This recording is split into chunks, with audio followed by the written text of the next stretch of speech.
important to understand how COVID-19 spreads and how wearing a face mask can help limit the spread of this virus. Currently, there is no vaccine to help prevent the coronavirus. The best way to prevent the illness is to avoid being exposed to the virus. The virus is thought to spread mainly from person to person.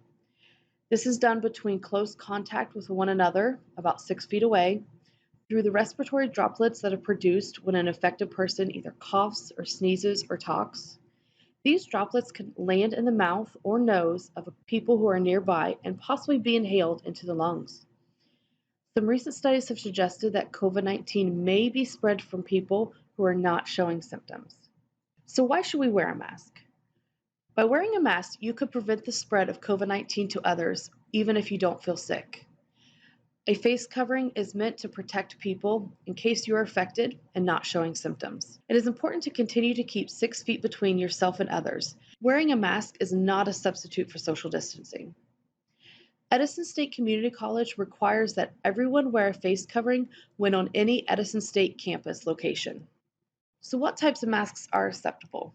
Edison State Community College requires the use of cloth or disposable masks while on campus locations. It is not required that you wear an N95 mask.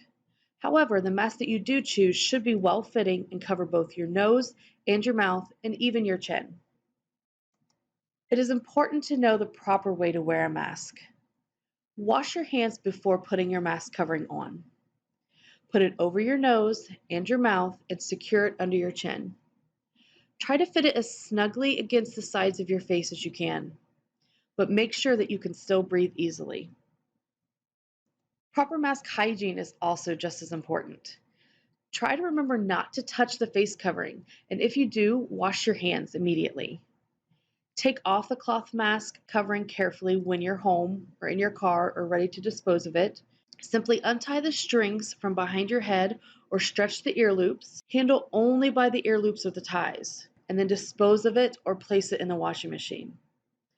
Be careful not to touch your eyes, nose, or mouth when removing your mask, and wash your hands immediately after removing.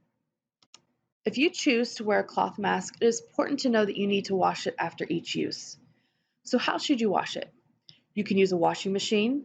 You can include it in your face covering in the regular laundry. You can use regular laundry detergent. However, you want to wash it on the warmest water temp appropriate for the cloth that you use to make the face covering.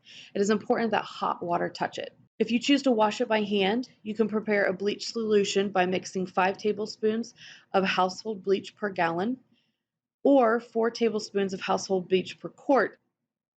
Be sure to check the label of your bleach to make sure it is intended for disinfection.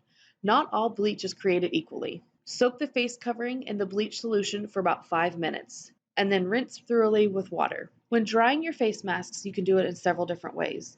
Lay the mask flat to dry, preferably in the direct sunlight. You could put it in the dryer on the highest heat setting.